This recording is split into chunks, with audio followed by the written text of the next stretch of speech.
اس mafia سے، اس میں ہم اکیلے نہیں ہیں، تو اس کے لیے میں انتہائی مشکور ہوں۔ اس کے بعد جماعت اسلامی کی میں انتہائی مشکور ہوں کہ وہ ہمارے ساتھ اور آپ لوگوں کے ساتھ جو ہے وہ تعاون کر رہی ہے۔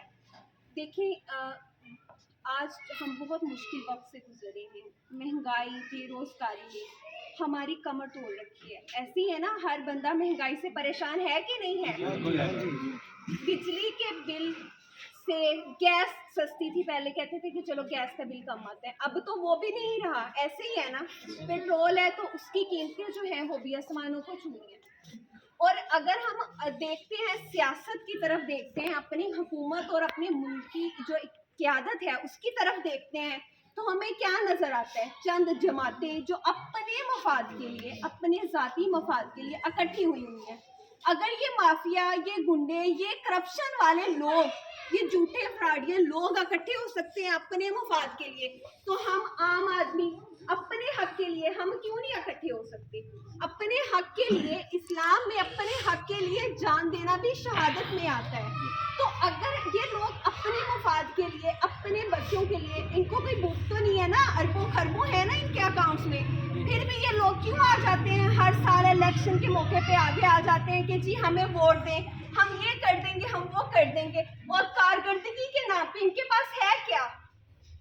پیپل پارٹی سے پوچھیں تو وہ بھٹو اور بینظیر کی قبر دکھاتی ہیں، ٹھیک ہے؟ اور اگر ہم نون لیگ اور باقی جو ان کی حامی جماعتیں ہیں ان کی طرف جائیں تو دیکھیں، پہلے باپ تھا، پھر بیٹی اور بھتیجا، بھائی، سارے ہمارے ملک پہ قبضہ کر کے بیٹھے ہوئے ہیں۔ اور ہمارے ملک کا اب یہ حال ہو گیا ہے کہ عام آدمی اس پریشانی، اس مشکل سے نکلتا ہی نہیں ہے کہ میں نے بجلی کا بل کیسے ادا کرنا ہے، میں نے اپنے بچوں کے لیے روزگار کہاں سے لے کے آنا۔ یہ ساری سازشیں ہیں میرے بھائیوں کہ ہم لوگ اپنے ذاتی مسئلوں میں اس قدر پھنسے رہیں کہ ہم غور و فکر ہی نہ کر سکیں کہ ہماری ملک جو ہے وہ کس طرف چل رہا ہے۔ ہم لوگ اتنے زیادہ، ان لوگوں نے ہمیں مفلوج اور بے بس کر دیا ہے کہ ہم لوگ اب سوال بھی نہیں اٹھاتے۔ یہ لوگ بہت، اگر ہم لوگ ٹی وی سب دیکھتے ہیں، نیوز پیپر، ماشاء اللہ سارے لوگ اب اویئرنیس آ گئی ہے عوام میں، سب دیکھتے ہیں، تو یہ لوگ مذاق، آپ سب جانتے ہیں کہ یہ لوگ ان کے جلسے ہوتے ہیں تو وہاں پہ وہ لوگ دکھاتے ہیں کہ بریانی کی پلیٹ کے لیے لوگ آئے ہیں، تو یہ مذاق نہیں اڑا رہے؟ انسانیت کا مذاق نہیں ہے کہ یہ لوگ ایک ووٹ ایک بریانی کی پلیٹ کے لیے لے جائیں؟ کیا ہم لوگ اتنے بے بس ہو گئے ہیں؟ اور اگر آج ہم لوگ کھڑے نہیں نہ ہوں گے اپنے حق کے لیے، آج ہم لوگ اپنے حق کی لڑائی نہیں لڑیں گے، تو آپ لوگ یہ بات یاد رکھیے گا کہ ہمارے بچے ہم سے بھی بری مشکل میں پھنس جائیں گے۔ اب ہم لوگ جو آج مسائل کا شکار ہیں، دیکھیں حالات دن بدن خراب ہوتے جا رہے ہیں، تو اگر ہم نے ان کو صحیح کرنا ہے تو پھر ہم نے صحیح لوگوں کو آگے لے کے آنا ہے۔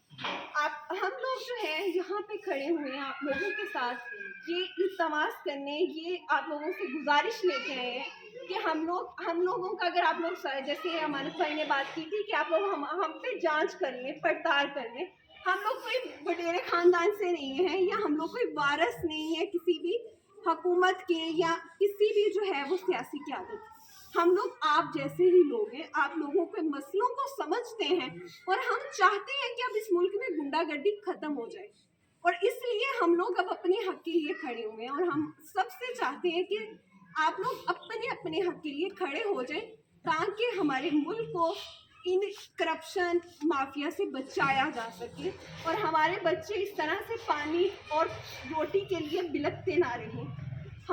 کیا ہمارا حق نہیں ہے؟ ہم انسان نہیں ہیں؟ یہ لوگ اپنا صحت کے لیے، اپنے علاج کروانے کے لیے جب ان کو مسئلہ ہوتا ہے یہ باہر چلے جاتے ہیں، ان کے بچے باہر سے پڑھنے جاتے ہیں، ہمارے بچے نہیں ہیں؟ کیا ان کا حق نہیں ہے کہ وہ تعلیم حاصل کریں؟ کیوں آگے نہیں آنے دیا جاتا ہمیں؟ صرف اس لیے کہ اگر ہمارے بچوں میں، ہم میں شعور آئے گا، جیسے میں پڑھی ہوں، مجھ میں شعور آیا ہے تو میں اپنے حق کے لیے کھڑی ہو گئی ہوں، ایسے ہم لوگ کھڑے ہو جائیں گے تو ان کے کاروبار، ان کی کالی دندے کیسے چلیں گے؟ تو ہم لوگوں کو ان کے تکے الٹنے ہیں، ہم لوگوں کو اپنے حق کے لیے لڑنا ہے، اور ہم سب کو، اگر یہ مافیا مضبوط ہو سکتا ہے نا اپنے مفادات کے لیے، کرپشن کے لیے، اپنے جھوٹوں کو چھپانے کے لیے، تو ہم بھی کھڑے ہو سکتے ہیں، اور ہم لوگ کھڑے ہیں انشاءاللہ۔ ہم لوگ ان لوگوں کا جو ہے وہ تختہ الٹنے میں آپ لوگوں کے ساتھ ہوں، انشاءاللہ۔ ہم سب کا